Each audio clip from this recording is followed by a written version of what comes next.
ബംഗളൂരുവിൽ online delivery ഏജന്റിനെതിരെ ഗുരുതരമായ പരാതി.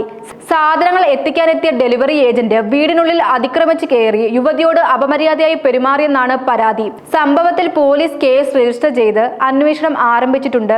ശനിയാഴ്ചയാണ് സംഭവം റിപ്പോർട്ട് ചെയ്തത്. ഓൺലൈൻ വഴി ഓർഡർ ചെയ്ത സാധനങ്ങളുമായി എത്തിയ ഡെലിവറി ഏജന്റ് ശൗചാലയം ഉപയോഗിക്കണമെന്ന് യുവതിയോട് ആവശ്യപ്പെട്ടതായാണ് വിവരം. എന്നാൽ വീട്ടുകാരുടെ അനുമതി കൂടാതെ ഇയാൾ വീട്ടിനുള്ളിലേക്ക് പ്രവേശിക്കുകയായിരുന്നു എന്നാണ് പരാതിയിൽ പറയുന്നത്.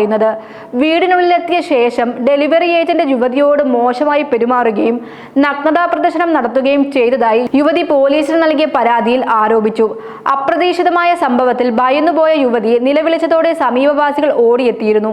പരിസരവാസികൾ എത്തുന്നതറിഞ്ഞതോടെ ഇയാൾ സ്ഥലത്തുനിന്ന് രക്ഷപ്പെടാൻ ശ്രമിച്ചതായാണ് വിവരം. തുടർന്ന് യുവതി പോലീസിൽ പരാതി നൽകിയിരുന്നു. പരാതിയുടെ അടിസ്ഥാനത്തിൽ പോലീസ് കേസെടുത്ത് പ്രതിയെ കണ്ടെത്താനുള്ള നടപടികൾ ആരംഭിച്ചു. പ്രതിയെ തിരിച്ചറിയുന്നതിനായി ഡെലിവറി സ്ഥാപനത്തിൽ നിന്നും വിവരങ്ങൾ ശേഖരിക്കുകയാണ് പോലീസ്. ഇയാളുടെ ജോലി വിവരങ്ങളും മറ്റ് വിശദാംശങ്ങളും പരിശോധിച്ചു വരികയാണെന്ന് അന്വേഷണ സംഘം അറിയിച്ചു. സംഭവം പുറത്തു വന്നതോടെ ഓൺലൈൻ ഡെലിവറി സേവനങ്ങളിലെ സുരക്ഷാ സംവിധാനങ്ങളെ കുറിച്ച് വലിയ ചർച്ചകൾ ഉയർന്നിരിക്കുകയാണ്. വീടുകളിലേക്ക് എത്തുന്ന ഡെലിവറി ജീവനക്കാരുടെ പശ്ചാത്തല പരിശോധന കൂടുതൽ കർശനമാക്കണമെന്ന ആവശ്യമാണ് ഉയരുന്നത്. ഡെലിവറി കമ്പനികൾ ഉപഭോക്താക്കളുടെ സുരക്ഷയ്ക്ക് കൂടുതൽ പ്രാധാന്യം നൽകണമെന്നും ജീവനക്കാരുടെ പെരുമാറ്റം നിരീക്ഷിക്കുന്നതിനും അടിയന്തര പരാതികൾ കൈകാര്യം ചെയ്യുന്നതിനുമായി കൂടുതൽ സംവിധാനങ്ങൾ ഒരുക്കണമെന്നും സമൂഹ മാധ്യമങ്ങളിൽ അഭിപ്രായങ്ങൾ ഉയരുന്നുണ്ട്.